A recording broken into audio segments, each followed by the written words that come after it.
jangan ada di sektor pertanian ya, jangan ada coba-coba menzolimi pertanian.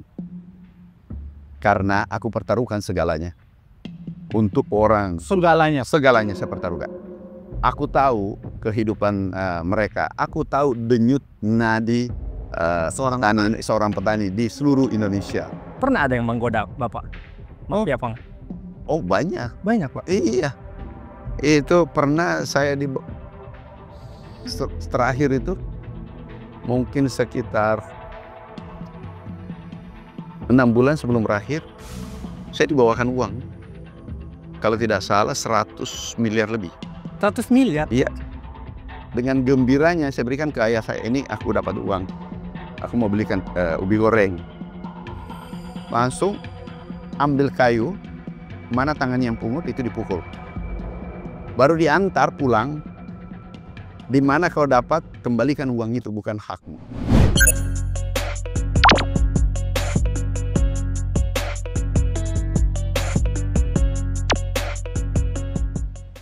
Olahraga itu penting, jalan kaki itu sehat banget gitu. Nah, hari ini spesial buat saya karena bisa jalan kaki dengan Pak Menteri Pertanian, Andi Amran Sulaiman. Selamat pagi, Pak. Pagi, assalamualaikum warahmatullahi wabarakatuh. Sehat. Alhamdulillah. Alhamdulillah. Jalan kaki ini udah rutin ya, Pak? Atau bagaimana, Pak? Apa dari dulu atau gimana, Pak? Dari kecil. Dari kecil? Karena di waktu kami kecil, tinggal di desa, di pegunungan, hidup susah sehingga kami terbiasa bangun subuh jam 4, jam 3. Sudah bangun jam 4, sudah sholat, biasanya baca buku. Tapi kalau setelah menteri, setelah bangun, sudah sholat, kami kontrol semua progres pangan tiap subuh. Jadi bangun langsung cek gitu, Pak? Langsung cek, telepon produk yang bermasalah produksinya, peternakan, perkebunan, hortikultura, pangan, kami cek. Kalau ada bermasalah, dirjennya kami telepon. Jam 4, jam 3 subuh. Jadi kebiasaan dari pagi ya, Pak? Iya. Dulu ya, Pak? Dari dulu. Pak, ngomong-ngomong soal jalan, saya pernah dengar cerita Bapak nih, Pak. Umur 9 tahun, itu jalan jauh sekali, Pak. Dari Baru ke Bone. Benar tuh, Pak? Iya. Gimana tuh, Pak? Jadi dulu kami SD kelas 2. Terus pindah. Ayah kami kan tentara, kita jadi babinsa. Iya. Di Bone. Terus ada 2 ekor sapi. Kita mau jual sayang karena lagi bunting sapinya. Kemudian kami ayah kami putuskan, ayo jalan kaki saja bawa sapi. Dari 7 bersaudara waktu itu, sekarang kan 12 bersaudara, 7. Saya minta, saya katakan oke, aku mau jalan, dan jaraknya 100 kilo, 100 meter lebih. Itu 2 hari kali, Pak? 2 hari. Bener? 2 hari 2 malam. Jalan kaki. Sambil bawa sapi? Bawa sapi 2 ekor. Karena bunting? Karena bunting sayang kalau dijual. Kan kalau melahirkan berarti ada dapat 3. Saya masih ingat, kami pelihara sapi, 2 ekor itu menjadi 48. Saya umur 9 tahun, itu sudah mencari nafkah sendiri. 9 tahun? 9 tahun pecah batu gunung, ambil batu, jual ke proyek pabrik gula, namanya pabrik gula Camir. Jarak sekolah juga ada 3 km, jalan kaki PP. 3 kilo. Kemudian SMP 15 kilo, biasa jalan kaki. Terus ke kebun itu mungkin 5 kilo tiap hari. Kebun, cari batu, kemudian jual batu, pulang bawa kayu bakar. Jadi memang ya terbiasa, sampai sekarang itu terbawa. Jadi itu yang Bapak sering bilang pernah mengalami 36 tahun situasi kemiskinan ekstrim, Pak? Iya. Benar itu, Pak? Ya, jadi dulu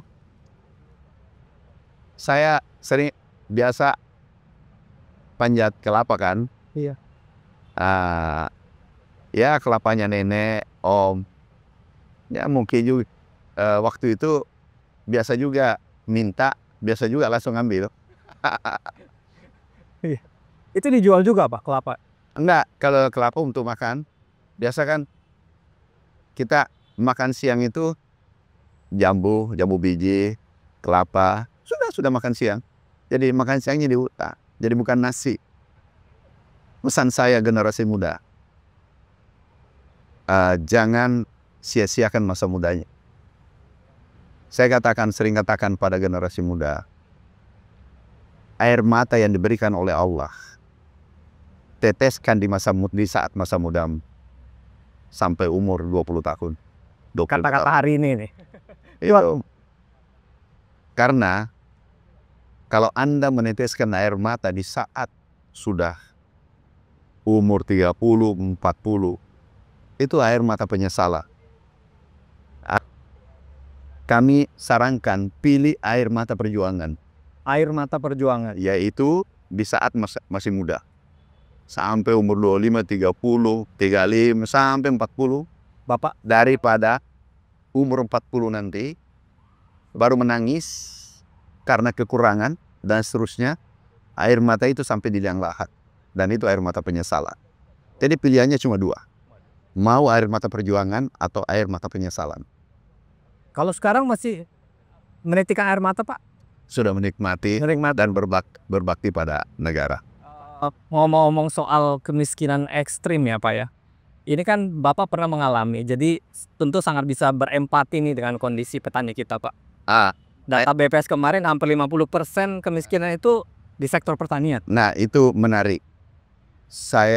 Kami selalu katakan, kami ini kan mengabdi pada negara, mengabdi pada petani. Kami adalah pelayan rakyat, kami pelayan petani khususnya. Kami selalu katakan, jangan ada di sektor pertanian ya, jangan ada coba-coba menzalimi pertanian. Karena aku pertaruhkan segalanya. Untuk orang, segalanya saya pertaruhkan. Karena aku tahu kehidupan mereka, aku tahu denyut nadi seorang petani di seluruh Indonesia. Jadi kenapa kalau ada yang menzalimi seperti kemarin ada pupuk palsu, kami tidak beri kompromi. Proses kirim ke penegak hukum. Nggak boleh kenapa? Itu adalah meresahkan petani, merugikan petani. Contoh, petani ini kan uang pas-pasan. Iya. Untuk mengolah lahannya. Ya kan? Biayanya kan katakanlah per hektar 19 juta. Ini modal pas-pasan bahkan pinjam. Tiba-tiba diberi pupuk palsu. Bangkrutlah si petani ini. Bangkrut kan seketika. Biaya olah hilang, biaya bibit hilang, cuma-cuma semua hilang karena habis. Karena ulah mafia pupuk ini. Sehingga kami minta penegak hukum yang kami kirim ini dihukum seberat-berat. Karena ini tega banget. Sangat tega. Pada orang yang kecil. Bayangkan, kemarin kita hitung-hitung, yang terkena dampak petani itu dengan ulah mafia pupuk ini, itu 100.000. Bisa nggak bayangkan 100.000 itu? Kalau anaknya 2, ada istrinya, itu berarti 400.000 terkena. Makanya saya katakan siapapun, internal, eksternal, yang menzalimi petani, di bawah kewenangan saya pasti saya tindak. Pak, ini kan soal pupuk, mafia pupuk kita dengar sudah cukup lama nih Pak. Siapa ini Pak? Segitu lama ini mereka kayak leluasa gitu Pak? Biasa berganti-ganti sih. Kalau sudah dihukum, muncul lagi pemain baru. Tetapi kita tidak boleh berhenti memerangi mafia koruptor di Kementerian Pertanian. Nggak boleh. Artinya bisa bertahan sekian lama, ada orang kuatnya Pak? Ya mungkin saja. Tetapi yang kuat itu adalah Sang Pencipta, negara tidak boleh kalah. Iya. Oleh karena itu, kita tidak boleh mengatakan bahwa ada dekingannya, ada orang kuat. Nggak boleh. Ya Pak. Kenapa? Kita menjalankan amanat perintah negara, perintah undang-undang, bahwa dan sumpah kita harus bebas korupsi, penuh etika, punya berintegritas tinggi. Itu kan sumpah kita. Pak, dan di Bugis itu ada prinsip lempu ya Pak? Iya. Kejujuran. Itu yang Pak pegang? Oh iya, jadi itu kalau bahasa Bugis itu satunya kata dengan perbuatan.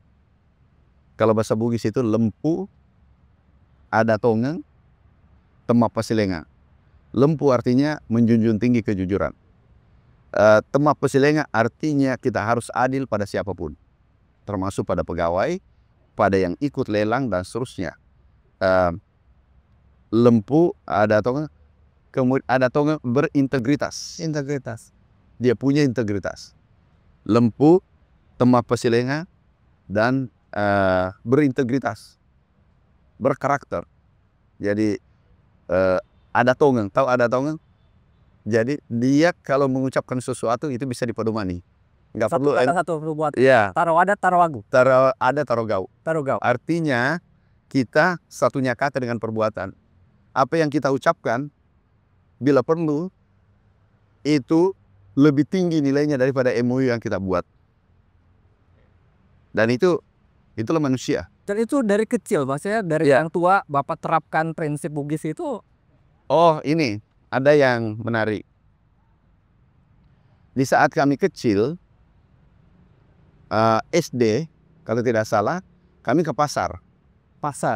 Jalan-jalan, tiba-tiba dapat uang 5.000 koin. 5 rupiah koin. Kayak tadi kita jalan Nemu uang, Ah. kayak itu. Dapat, aku bawa pulang. 5 rupiah ini aku bawa pulang dengan senang kan, senang hati karena bisa saya beli ubi goreng 3 biji, 5 rupiah waktu itu. Uang logam putih itu, yang gambar burung.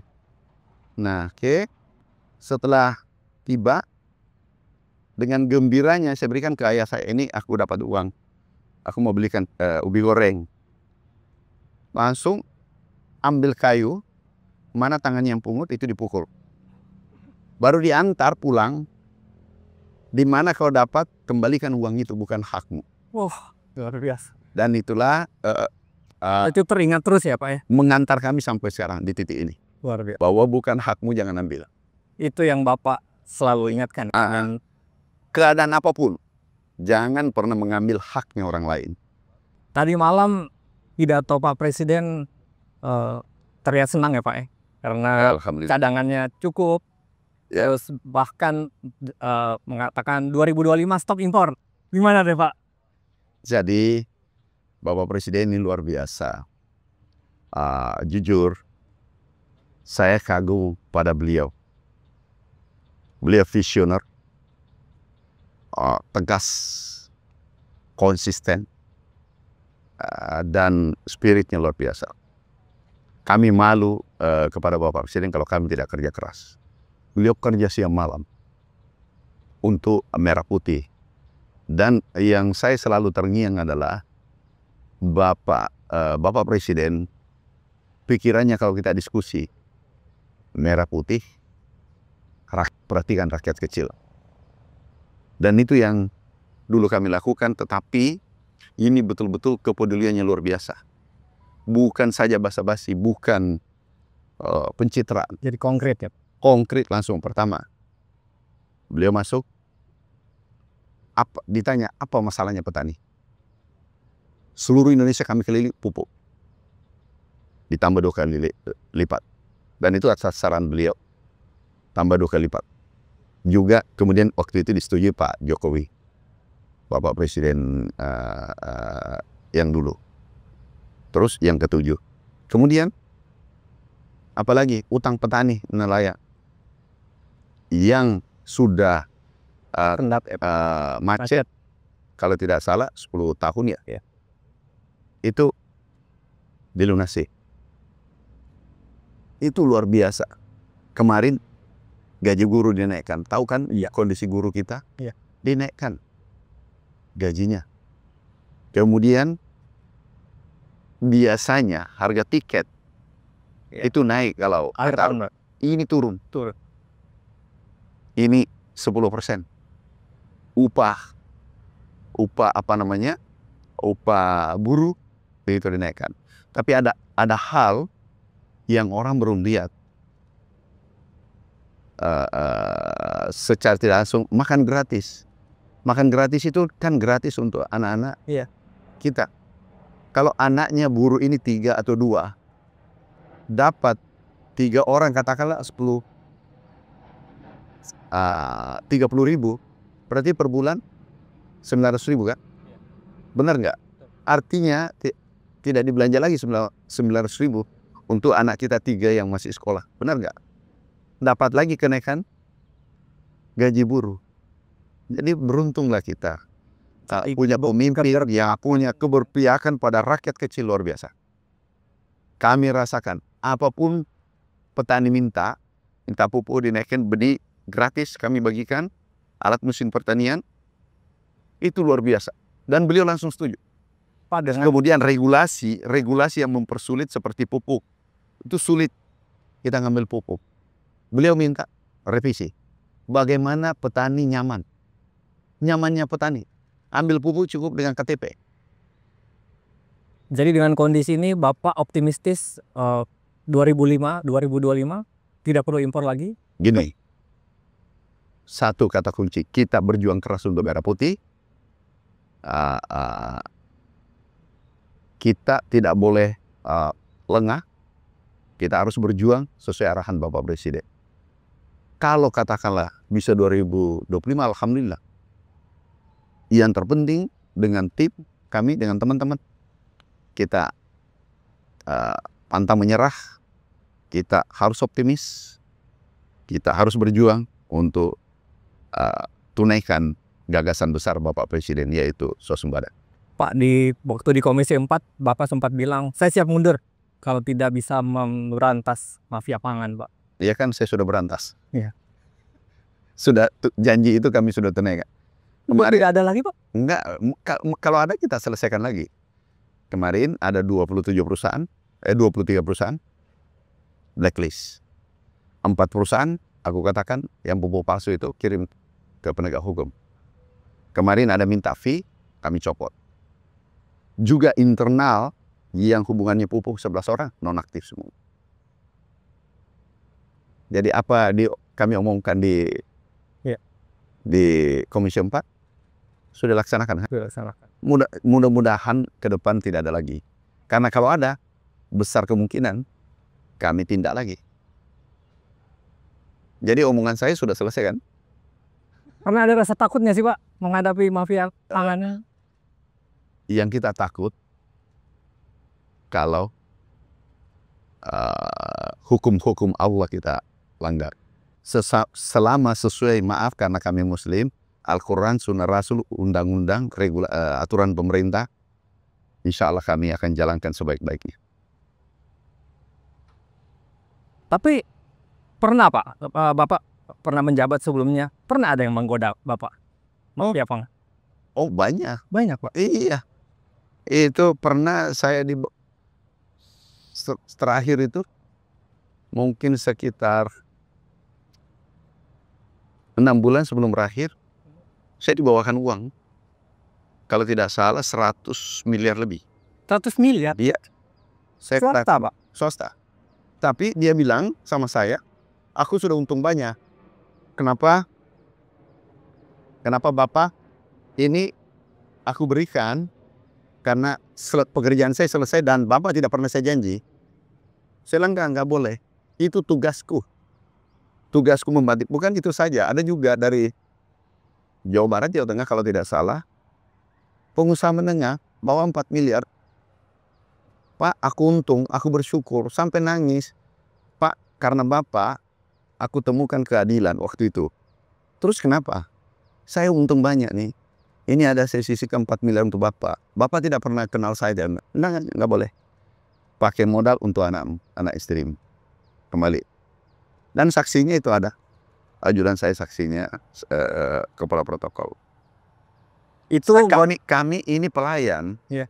Kami layani. Nggak boleh melayani orang terus ada agenda terselubung. Aku dapat apa? Ini kita pelayan. Bapak Presiden mengatakan kita ini pelayan, melayani rakyat. Dan kedua, berantas itu korupsi.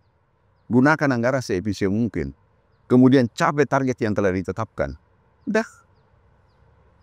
Bantu orang. Kita ini pelayan. Saya pelayan Bapak. Subuh-subuh saya sudah layan sebagai wartawan. Dan wartawan ini mitra kita terbaik. Karena kenapa? Tanpa media, kita juga kesulitan untuk mempromosikan program-program. Ya, Pak. Pak, ngomong soal transformasi nih Pak, Bapak cukup yakin gitu ya, ini harus berubah gitu ya, dari tradisional ke modern Pak. Iya. Strateginya apa tuh Pak? Jadi pertama gini, dulu, maaf, kenapa terkadang program 1.000.000 hektar food estate, kenapa gagal? Pendekatannya tidak holistik. Contoh, kami yang kita bangun sekarang, kita harus bertransformasi pertanian tradisional ke modern.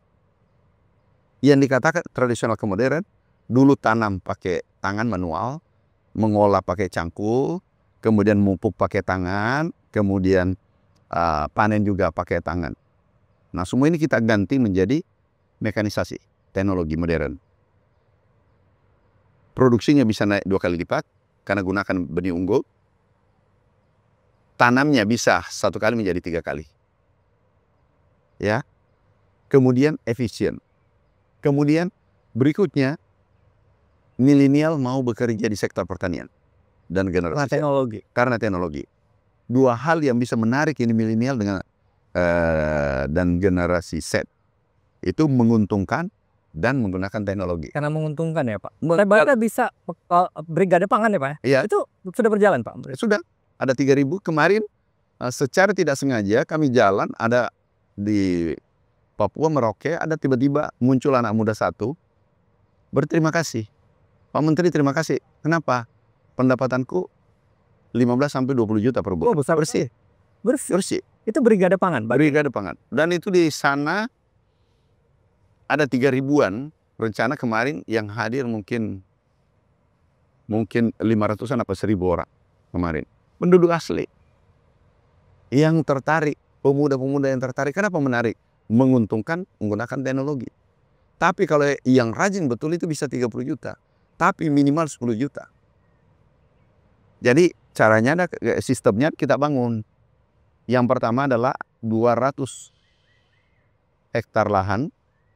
Ya. Kemudian dikelola 15 orang.